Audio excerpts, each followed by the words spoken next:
What's going on, everybody? This is John Jake Gaming on the mic here, coming at you with a brand new episode of the Coach Grossman Dynasty here on NCAA 14, featuring that college football revamp, of course, as we go ahead and jump into finding out. We're going to find out some things today. We're going to take a look at some of your prospects at the high school and college level, and we're also going to, take a little dive into what our season stats are looking like so far, plus finding out, of course, who we're going to play in the national championship game. We do have it narrowed down to a few different teams, man.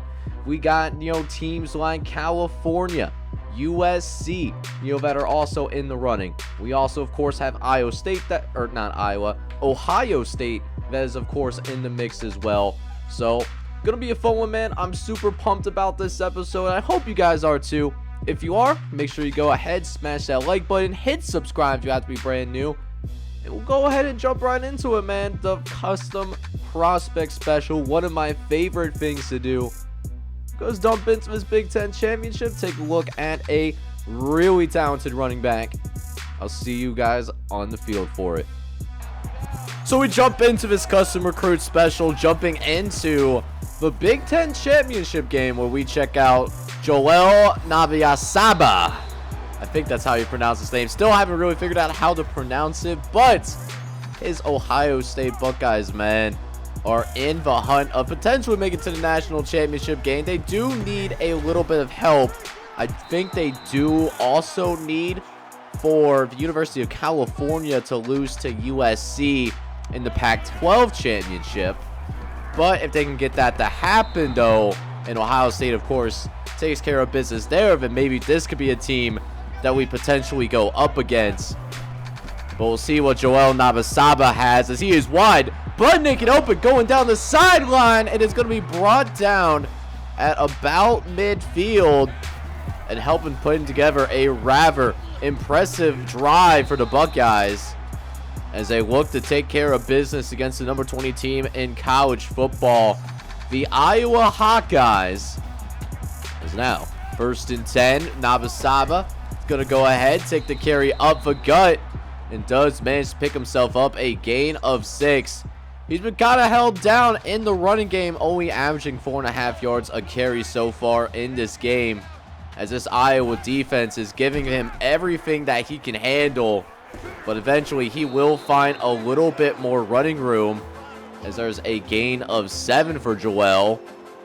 It's now 2nd and short. Joel gets open out on the perimeter. Now it turns into a foot race. He does end up getting caught from behind by a linebacker, but a 15-yard catch puts him right into the red zone, and Joel going to easily take care of business as well. He's going to pick up his first touchdown of the day, as Ohio State will now have a very, and I would say very commanding lead as we get to the end of the first half, as they try to run out this clock. But Joel, trying to have some other ideas there, picks up a gain of 5 before going into the locker room, and that does end up taking him more than 50 total yards rushing. So we'll see if he ends up reaching that 100-yard threshold before we go to the end of this Big Ten championship game, as Iowa is trying to make a little bit of a rally, but Joel is just simply not going to allow that to happen, at least not anytime soon. It's now 1st and 10. Going to hand it off to Joel once again, who runs it up the gut and picks up a huge set of yards. And now really stomping on Iowa's last hopes and dreams, as Smith throws it to Joel over the left-hand side, breaks one tackle, and actually does a great job turning nothing into something there. They had that play contained extremely well, actually. So instead, a 2nd and goal inside the 5-yard line, where Joel will get another carry, and it will end up being a 2nd touchdown for the star running back, as Ohio State will now be up 38-17, and this could very much seal the deal, as we have the same score here with about 3 minutes left to play in the 4th quarter, and now it simply becomes Joel time. This is where he shines the most as a power running back. As now, second and short, we're going to help run some more clock off the game clock as Joel gets it inside the 25-yard line. And now, first and 10. Has got a third and long coming up. Smith hands it off to Joel up the middle. Can't get the first down marker, but it will not even matter, though, because that is going to wrap things up here. Ohio State is going to end up winning the Big Ten Conference Championship. They take care of business against the Iowa Hawkeyes. And a big victory here as well. Joel actually played pretty well. He ended up with over 100 yards rushing. Sadly, I couldn't get his full stats because the game did freeze after, but the result does, of course, remain the same. And now we gotta wait and see what happens to the Cal-USC Pac-12 championship game. And as depending on what happens there, we might very well see Ohio State in the national championship game as a potential adversary for the big one. So, of course, no surprises here. We are going to the national championship game. But how about this? So, this is what happened, you guys. I'm going to jump into top 25 polls so I can drive my point home, okay?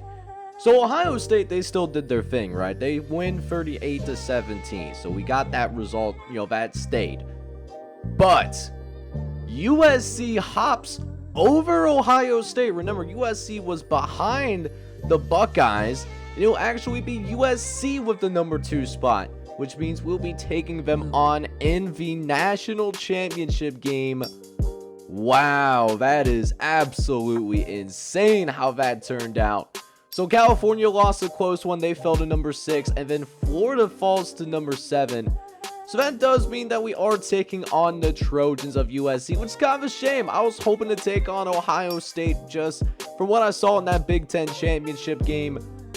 They're a real good squad, man. They might have given us a little bit of a fight, more of a fight than USC would. But, we'll just have to wait and see. Can't take anybody for granted, obviously. We did lose to an unranked Mississippi State squad, right? So we got that going for us. Quickly running through the awards real quick before I show some of the other custom guys that are at the college level. So Justin Cook did end up winning the Heisman Trophy of a San Francisco, California product. Stayed home and really brought in a bunch of awards this season here in season number 7. Rushed for over 2,000 yards, but we ended up with 2 Heisman finalists. Maurice Royal ended up finishing in 3rd place, and then Jeremy Givens finished in 4th. So, we had the only tandem in college football that did end up showing up at the Heisman Trophy ceremony. Didn't bring the Heisman Trophy home, but, we had guys there at the, Heisman Trophy ceremony. And I also think if Maurice Royal did not have as many interceptions, I truly do believe that he would have won the Heisman Trophy. But he does win a few other awards, though. We'll jump through the award winners real quick to see what we got going on. So we really cleaned out awards this year, man. We saw Maurice Royal. He ends up winning the Maxwell Award. Walter Camp did not win that, but Maurice Royal did end up being a finalist, as well as Jeremy Givens. Meanwhile, for the Bednarik, Eric Gunn won that award this year. He's only at 86 overall, so we should have him back next season. Same thing with Marcus Johnson, although that's a little bit iffy in terms of if he decides to go to the NFL or not. Speaking of Marcus Johnson, though, he does win the Nagurski Award. And we have O'Brien winning another award, the O'Brien Award, that goes to the best quarterback in college football, overtaking Tony Waller, who we did end up defeating in the SEC championship game. In addition, actually, no, that's not all of them. Thought it was all of them. Did not win the Walker Award, but Jeremy Givens was a finalist for that award. Neither did we win the Brendikoff, that goes to the best wide receiver, but 2 finalists there. Sean Albert, who finishes the regular season SEC championship with 800 yards and 12 touchdowns, as well as Aaron Atkins with close to 950 yards and 10 touchdowns. Jeremy Tate, surprisingly, he's our leading receiver in terms of yardage, and he really came on like the last few games or so. He ends up with 1,230 yards and 8 TDs. As for the Mackey Award, don't have anyone for the Mackey. Outland did not win the Outland. That goes to the best offensive lineman. Tim Jones is on here. He has had, only 5 pancakes, but for NCAA 14 gameplay, you get more pancakes in sim than you do if you actually, play the games. So that's kind of what happened there. Same thing with the Remington. So, and that's also why we are racking with a lot of these defensive awards as well. Simply because we, also in NCAA gameplay, you get more solo tackles than through simulation as well. As we also got the Buckus, Jim Forpay Award. Actually going to Sean Hall. We had a couple of interceptions. Yeah, man, love to see that. Alexander, Ratliff, Booker, and Smith. So our entire secondary, and I'm pretty sure Eric Smith's a backup. He is a backup on our team, man. It ends up as a finalist for the Jim Forpay Award. For the Groza, we won the Groza as a freshman, by the way. He was 14 for 14 on field goals. Mark Williams was a finalist for the Kai Award for best punter in the country. And then we did end up seeing Andrew Smith win best returner of the year. 1,100 yards of return yardage and a couple of touchdowns to his name as well, which, was competitive with many other players. So we didn't have as much of a return game as we did in the past, when Coach Grossman's at the reins. But with that being said, still got that award. So bunch of awards. And now let's jump in to check out some of these other custom prospects that are participating in bowl season. So we now jump into the rest of this custom recruit special, just to take a little look around the country to see how your custom prospects are doing throughout the college football world, as we do jump into Michael Jackson, who is he was the brother of Wardell Jackson, actually. He's on the offensive line for Texas State there. And offensive line is kind of a thankless job, right? Simply because, people don't really talk about the offensive line unless the offensive line is messing up in some way, shape, or form, right? So definitely not a lot of love for offensive linemen, but something that you do definitely need for sure is he is, rocking that number 78, handling it pretty well, actually, as we jump into this bowl game matchup against the Memphis Tigers down here in Central Florida, or South Florida, I should say. As now we got another first and goal, as Texas State has really been, finding ways to get into the end zone, actually. It's been a great day for this passing attack, actually, as Ryan Watson now has 4 separate passing touchdowns in this game, really opening the door up against Memphis. And he's not even done, as Watson's going to throw this one out to the corner, thankfully, because of that offensive line holding up really well. And it's actually a record day, because Ryan Watson does end up setting a school record for most passing touchdowns in a single game. And Texas State is going to end the season on a high note. They do end up winning this bowl game matchup against the Memphis Tigers, representing the American Conference, of course. And it's a big win for their program, man. This will help probably, bring some more prospects, some more national visibility. Definitely a really great day for Michael Jackson, the Texas State football guys.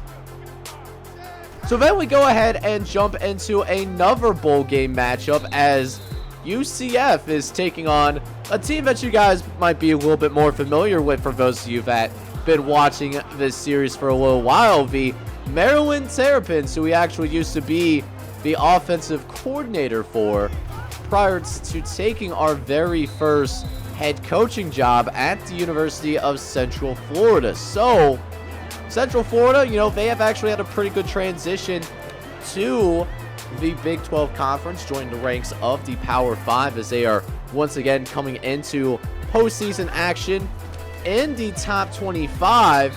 We are looking at this fullback, Joseph Krakowski, who actually steps in on the offensive line as well. Another guy that, he's a bruiser, man. Definitely brings toughness. He's a great teammate.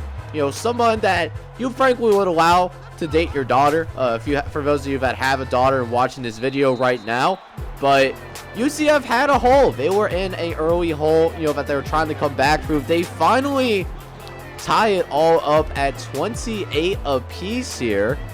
And with 1:30 left to play, they were to get the ball back one more time, drive it into field goal range, and hey, got a great comeback victory there, as Maryland is not going to be able to respond after that. So was a dangerous time for the UCF Knights, but they do find a way to come back and win this bowl game. And they will also be finishing on a high note as well, as UCF is a football program that has been on the rise since they did end up joining the Big 12 Conference.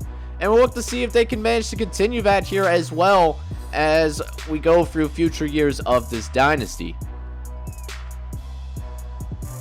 So even though Krakowski did not get a carry in this one, he helped a little bit and when he was on the field in terms of, setting blocks for the running backs, or, helping out in special teams like getting a tackle registered.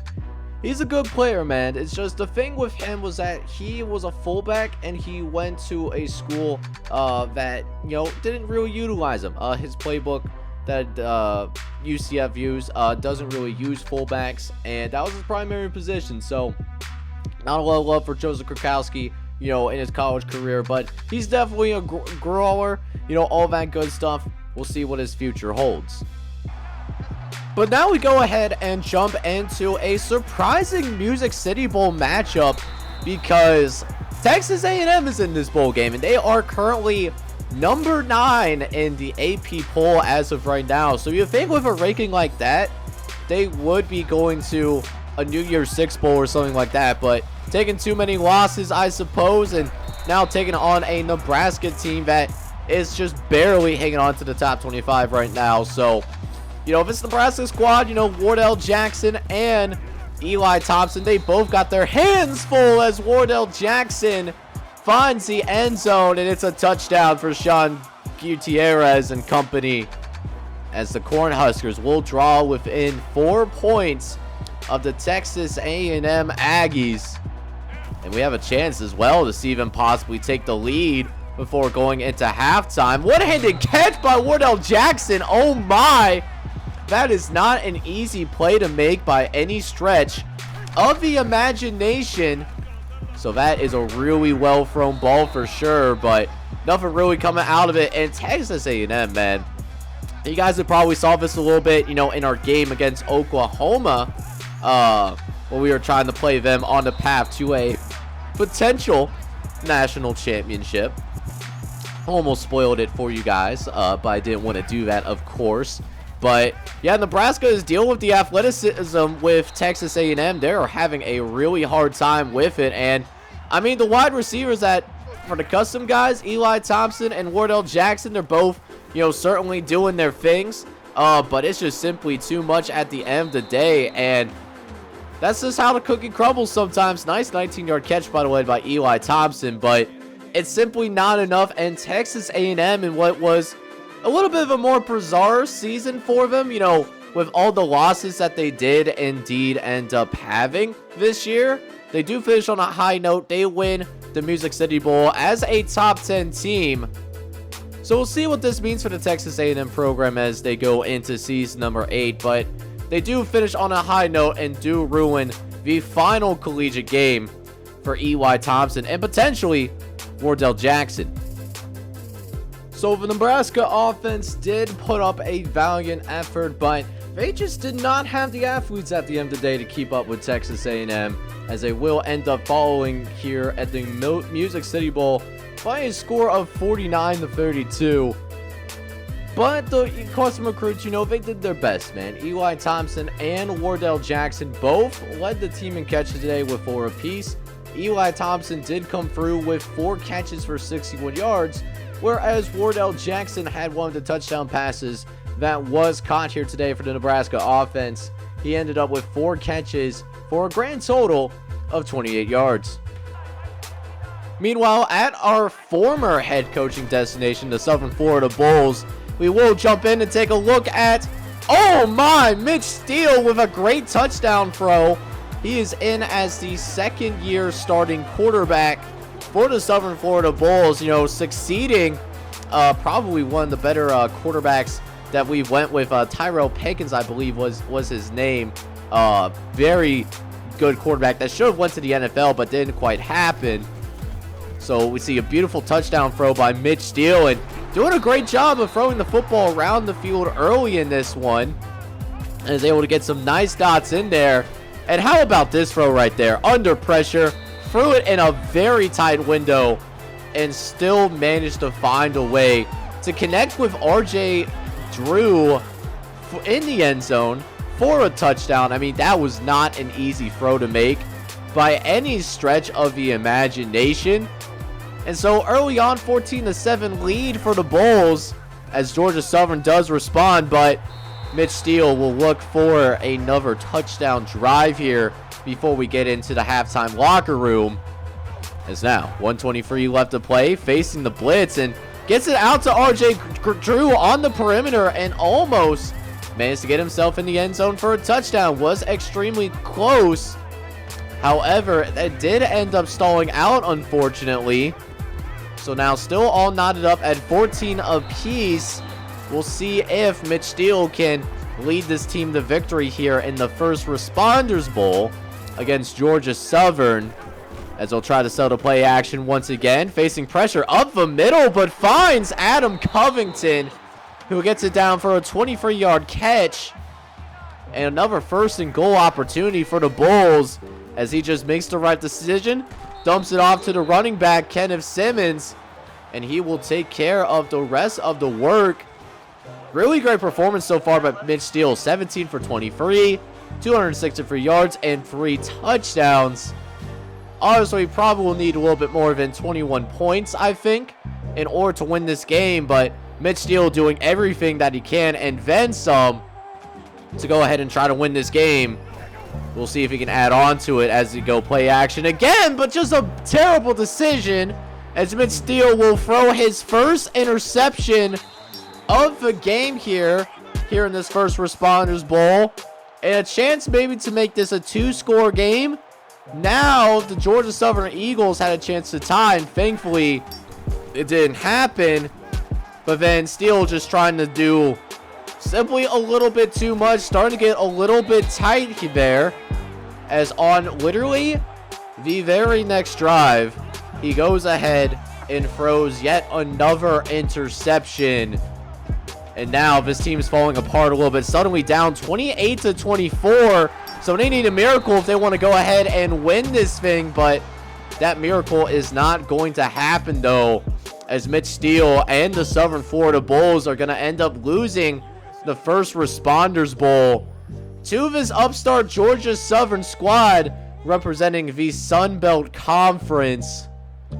And it's definitely a tough pill to swallow, because Mitch Steele for most of the game was playing really good, but those 2 interceptions that he had, that was the turning point, and the Eagles used that as an opportunity to make a comeback and eventually win the football game. So despite the loss, I did think that Mitch Steele did have a pretty good game overall. I mean, the man did end up throwing for almost 400 yards, 3 touchdowns and 2 interceptions, but I mean, just didn't really get much help. I mean, the running game didn't really get going much today. Mitch Steele did have negative yards rushing in this one, but a good performance though by Mitch Steele, and certainly somebody to maybe keep an eye on to potentially make the NFL. We'll see what happens, maybe not this offseason, but maybe next offseason, where we'll potentially see Mitch Steele get his NFL shot. So the last bowl game that I wanted to hop into is the Tax Smarter Holiday Bowl, where Ole Miss is actually playing against the Florida Atlantic Owls, who, you know, this is their first time ranked in the top 25 as a American Conference team, as we go check in on Mason Warner, you know, who is starting for this Ole Miss squad, and, you know, getting warmed up nice and early, throwing a little bit of curl patterns. See if we can get open on the slant pattern as well, which we do end up doing so.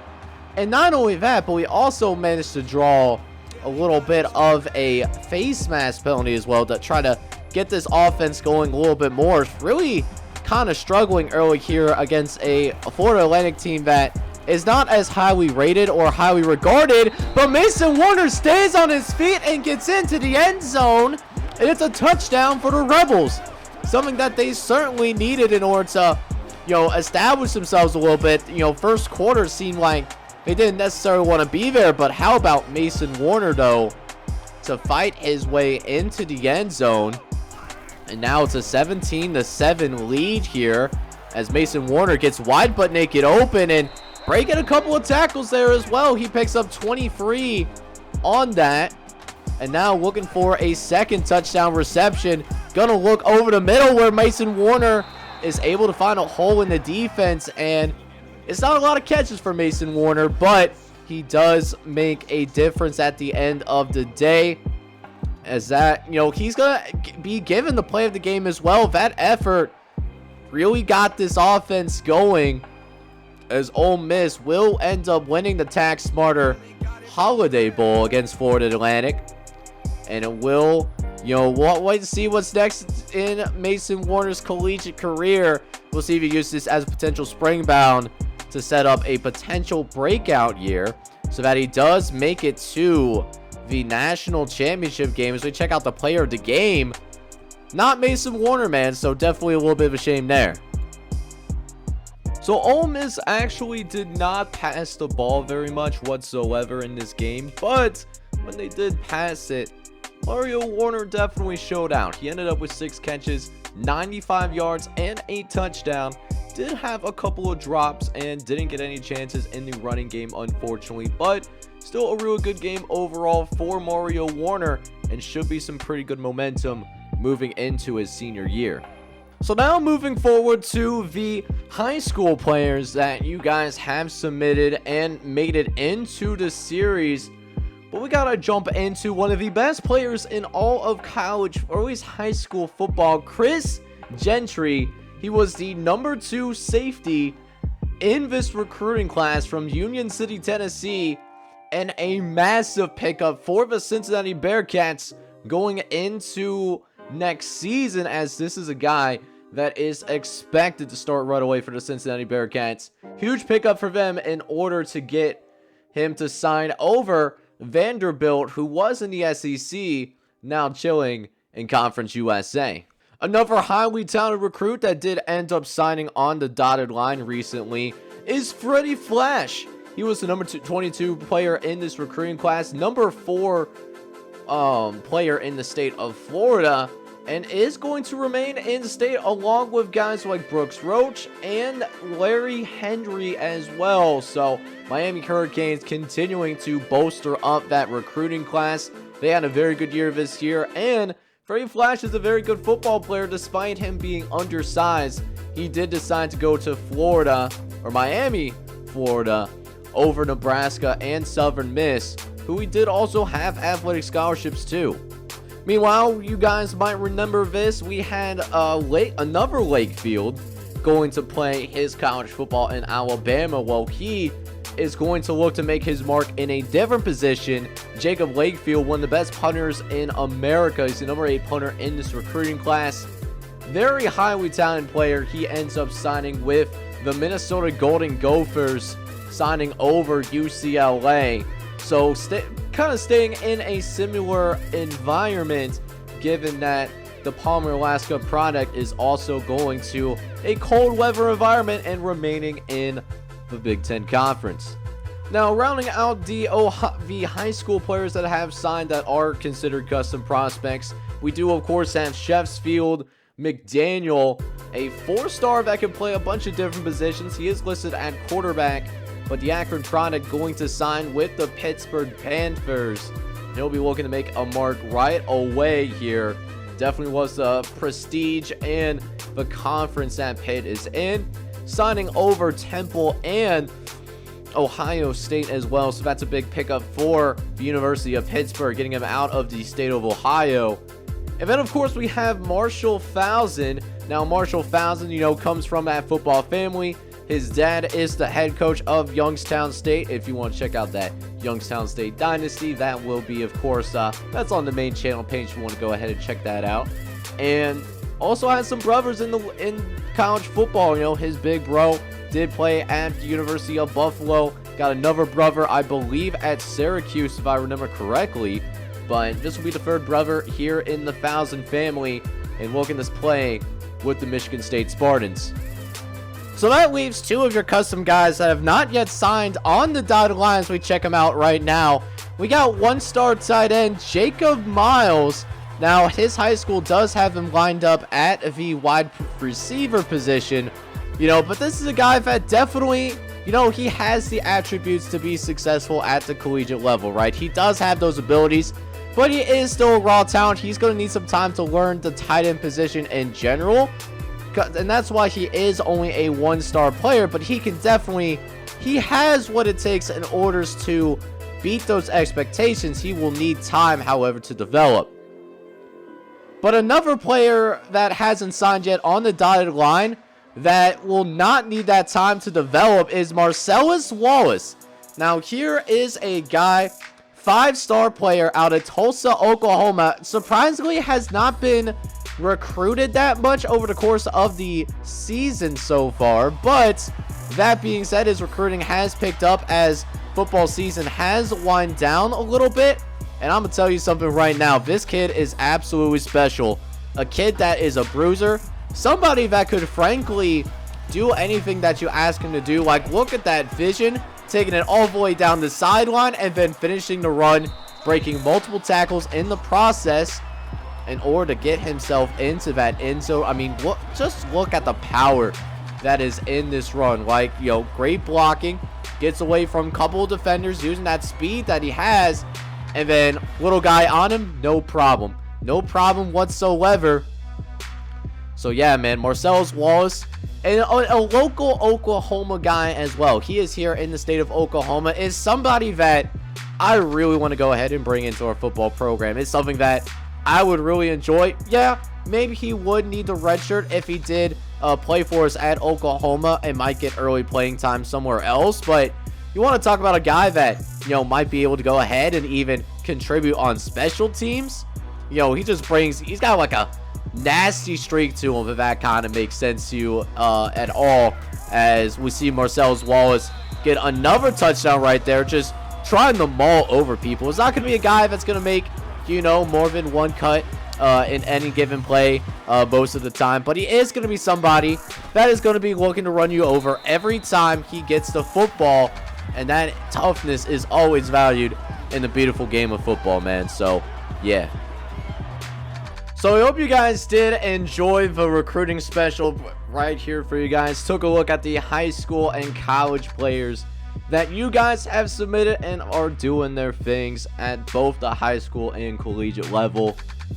But moving forward now, we got the biggest game next episode in Coach Grossman's career. The first ever national championship appearance for Coach Grossman, and we take on a team that has a lot of tradition behind it. We take on the USC Trojans in the next episode. They are coming in number 2 in the nation, and I am so stoked that we finally got ourselves in that national championship, man. So I am really pumped for it, and honestly, I hope you guys are really excited as well. And if you are, I do need you guys to go ahead and do me a favor. Smack that like button. Hit subscribe if you want to be brand new. Shoot, even hit me up down in the comments below. And with that being said, this is John Shit Gaming on the mic signing off. I'm hoping you're all out there having a good one. Take care, everybody.